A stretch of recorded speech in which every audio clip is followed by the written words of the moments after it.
ప్రియమైన దేవుని బిడ్డలారా, ప్రియ సోదరి సహోదరులారా, యేసుక్రీస్తు వారి నామంలో మీకు వందనాలు.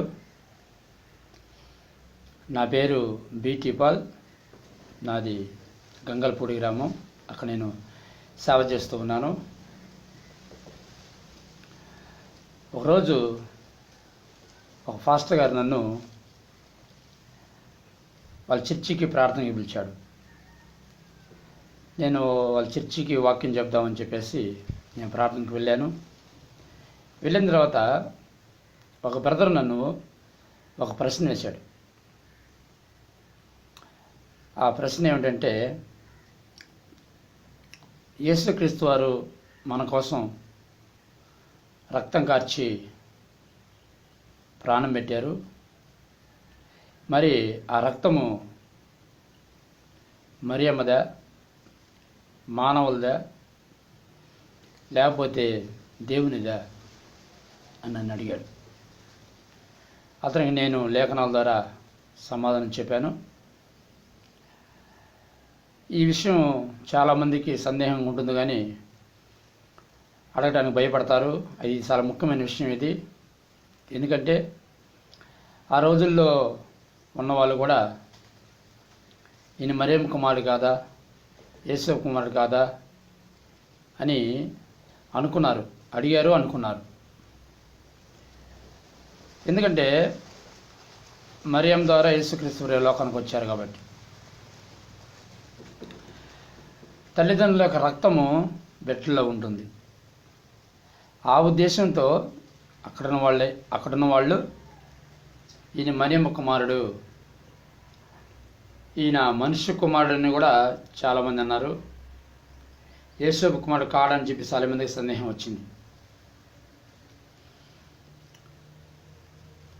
కనుకనే మనుషుల రక్తం ఉంటుందా, లేకపోతే ఆయన కార్చింది దేవుని రక్తమా, లేకపోతే మరియమ్మ రక్తమా, లేకపోతే యేసేపు రక్తం అనేది తెలుసుకోవాల్సిన విషయం. చాలా ఇంపార్టెంట్ విషయం. మంచి ప్రశ్న ఇస్తారు అతను. అయితే ఆ విషయాన్ని మీకు నేను చెప్పాలనుకుంటున్నాను వాక్య రూపంలో, లేఖనాల ద్వారా. చెప్పే ముందు చిన్న ప్రార్థన చేసుకుందాం. పరిశుద్ధులైన తండ్రి, ప్రేమగల దేవ, యేసుక్రీస్తు నామములో మీకు వందనాలు. నీవు మా కోసం రక్తం కార్చావు. అది ఏ రక్తం, ఎక్కడి నుంచి వచ్చింది? యేసుక్రీస్తు వారికి. ప్రభువా, అది మానవులదా, ఎవరిదది అనే విషయాన్ని, అనే సత్యాన్ని తెలుసుకునే విధంగా సహాయం చేయండి. ప్రభువా, నీకు స్తోత్రాలు చెల్లిస్తూ ఈ వాక్యం వింటున్న ప్రతి బిడ్డని దీవించి ఆశీర్వదించమని, సత్యాలు తెలుసుకుని కృప దయచేయమని, మీ ఆత్మ సన్నిధి మాతో ఉంచమని, ఆత్మదారి మీరు మాట్లాడమని, నా మాటలు పూర్తిగా మరుగుపరచమని, ఈ ప్రార్థనకు ఆటంకపరుస్తున్న సమస్త దురాత్మ అంధకార శక్తులను నజరుడైన యేసుక్రీస్తు తలవని ఆజ్ఞాపిస్తూ నీ కుమారుని యేసుక్రీస్తు వారి నామని సంపూర్తిగా మేము తెచ్చుకోమని యేసు నామములో అడుగుతున్నాను తండ్రి, ఆమెన్. ప్రియ సోదరి సహోదరులారా, యేసుక్రీస్తు వారు మానవుల కోసం కార్చిన ఆ రక్తం, పాప విమోచన చేయడానికి కార్చిన పరిశుద్ధమైన ఆ రక్తము ఎవరిదనేది మనం తెలుసుకుందాం లేఖనాల ద్వారా. మొట్టమొదటిగా మనం లేఖనాలకు వెళ్దాము. హెబ్రీయులకి రాసిన పత్రిక 13వ అధ్యాయము 12వ వచనాన్ని ఒకసారి మనం చదువుకుందాం. బైబిల్ ఉన్నవాళ్ళు గమనించండి. యేసుక్రీస్తు కూడా తన స్వరక్తం చేత ప్రజలను పరిశుద్ధపరచుటకై గౌని వెలుపల శ్రమ పొందాను. గమనిస్తున్నారా ప్రియమైన సోదర సహోదరులారా? యేసుక్రీస్తు తను సొంతంగా కార్చిన రక్తం అని ఇక్కడ మనం తెలియబడుతుంది. ప్రజల పాపాల నిమిత్తమై సొంతంగా కార్చిన రక్తం, స్వరక్తము, యేసుక్రీస్తు వారి యొక్క స్వరక్తం అని మనకి తెలియబడుతుంది. యేసుక్రీస్తు వారు తన సొంత రక్తాన్ని కార్చాడు. ఇంకొక లేఖనాన్ని కూడా మనం చదువుకుందాము, గమనించండి. అది కూడా హెబ్రీయులకి రాసిన పత్రికలో ఉంటుంది. హెబ్రీయులకు రాసిన పత్రిక 9వ అధ్యాయము 12వ వచనం. ఇక్కడ కూడా తన స్వరక్తంతో ఒక్కసారి పరిశుద్ధ స్థలములో ప్రవేశించాను. చూడండి, కోడెల రక్తం కాదు, అంటే జంతువుల రక్తం కాదు, ఇక్కడ జంతువుల రక్తం కాదు, యేసుక్రీస్తు వారి యొక్క సొంత రక్తము అని మనకు చెప్పబడుతుంది. యేసుక్రీస్తు సొంత రక్తాన్ని కార్చాడు. మరి ఈ రక్తం ఎక్కడి నుంచి యేసుక్రీస్తు వారికి, మరి ఏం ద్వారా జన్మించిన యేసుక్రీస్తు వారికి ఈ రక్తం ఎక్కడి నుంచి వచ్చింది అనేది మనం తెలుసుకోవాలి. ఇంకొక లేఖనాన్ని మనం చదువుదాము. అపొస్తలుల కార్యములు 20వ అధ్యాయము 28వ వచనం ఉంటుంది. తన దేవుడు తన స్వరక్తం ఇచ్చి సంపాదించిన సంఘము అని రాయబడింది అక్కడ. చూసారా, దేవుడు తన స్వరక్తం ఇచ్చిన స్వరక్తము ఇచ్చిన సంఘం. అంటే ఈ రక్తము దేవుడే ఇచ్చిన రక్తం, దేవుని రక్తం. ఇది దేవుని యొక్క సొంత రక్తము యేసుక్రీస్తు వారిలో ఉంది. మరేం రక్తం కాదు, యేసపు రక్తం కాదు, మానవుల రక్తం కాదు. అర్థమవుతుందండి? ఇది ఎవరి రక్తం కాదు. యేసుక్రీస్తులో ఉన్న రక్తము తండ్రి అయిన దేవునిది. దేవుని రక్తము, దేవుడు తన సొంత రక్తాన్ని యేసుక్రీస్తు వారికి ఇచ్చారు. అందుకనే కొన్ని లేఖనాల్లో మనం రాయబడి ఉంటుంది, తన సొంత కుమారుని పంపెను అని రాయబడింది. సొంత రక్తం ఇచ్చాడు కాబట్టి సొంత కుమారుడు అనబడతాడు. దేవుని రక్తం కాబట్టి అది పరిశుద్ధమైన రక్తం. కోటి రక్తము, మానవుల రక్తము, జంతువుల రక్తము, లేదంటే పక్షి రక్తము, ఈ సృష్టిలో ఏ రక్తం కూడా యేసుక్రీస్తు వారు లేదు. ఏ రక్తం ద్వారా కూడా రక్షణ లేదు. యేసుక్రీస్తు వారి ద్వారా దేవుని రక్తం మన పాపాలను పరిహారం చేస్తుంది. అది యేసుక్రీస్తు వారి యొక్క రక్తము దేవునిది.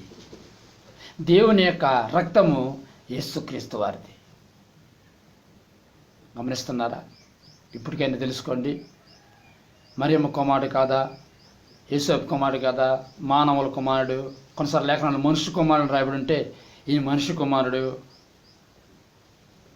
దేవుని కుమారుడు. ఆయన దేవునికి జన్మించిన కుమారుడు, దేవుని చేత పంపబడిన కుమారుడు, దేవుని వలన కలిగిన కుమారుడు, సొంత కుమారుడు. ఆయన ఏకైక కుమారుడు. ఇద్దరు ముగ్గురు కుమారులు లేరు.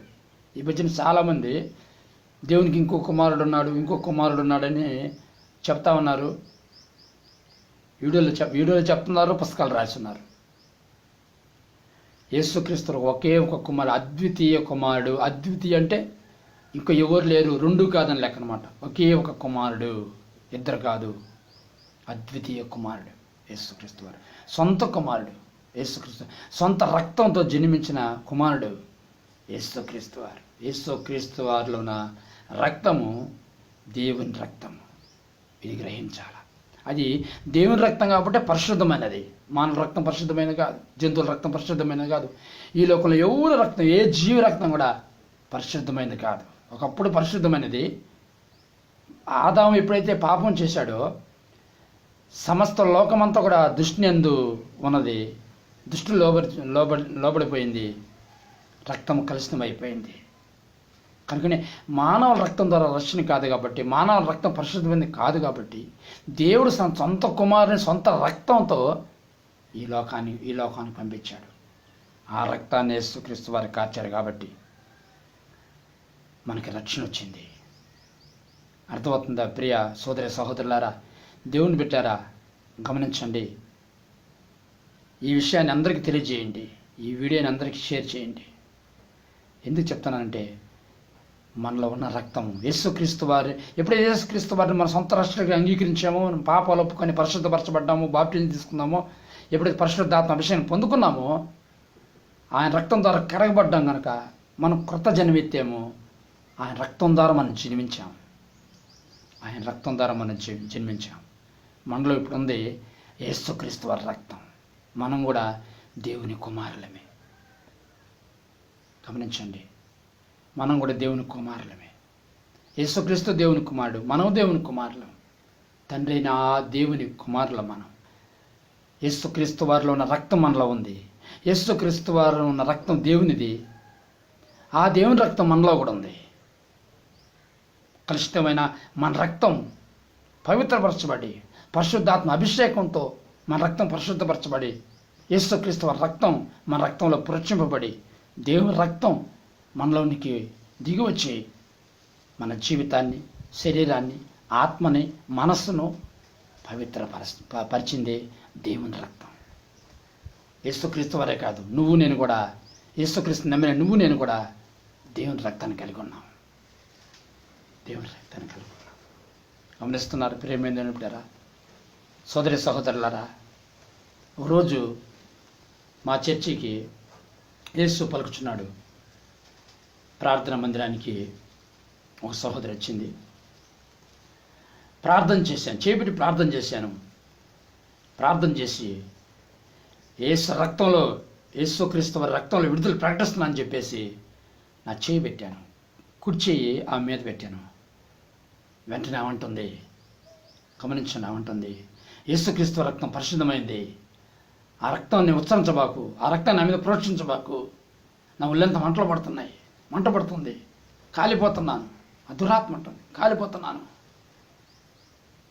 నీలో కూడా యేసుక్రీస్తు రక్తం ఉంది, నువ్వు చేయి తీసేయి, ఈ చేతుల నుంచి ఆ రక్తం నాలో ప్రవేశిస్తుంది. అందుకే యేసుక్రీస్తు వారు అన్నారు, చేతులుంచినప్పుడు స్వస్థ పొందుకుంటారు, విడుదల పొందుకుంటారు.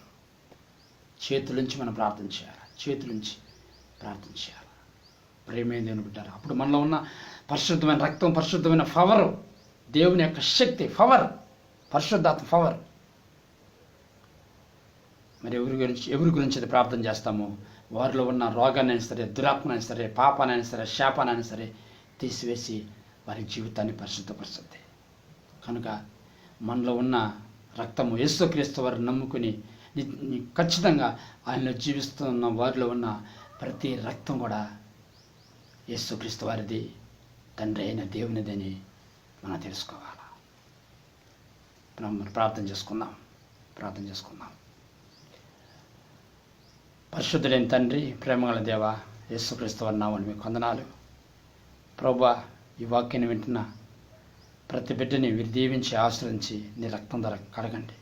ఇంకా వారి పాపములు పోకుంటే ప్రభా, పాపములు పోకుంటే, శుద్ధీకరించబడకపోతే వాళ్ళ శరీర ప్రాణాత్మలను తండ్రి నీ యొక్క కుమారుని యేసుక్రీస్తు రక్తం ద్వారా, నీ రక్తం ద్వారా వాళ్ళని పరిశుద్ధపరచమని, అభిషేకించమని, ఈ సత్యాన్ని తెలుసుకుని అనేకులకు తెలియజేసుకుని దయచేయమని నీకే వందనములు స్తోత్రం చెల్లిస్తూ చిన్న ప్రార్థన పదాలు సమర్పించుకుంటూ యేసు నామములో అడుగుతున్నాను తండ్రి, ఆమేన్.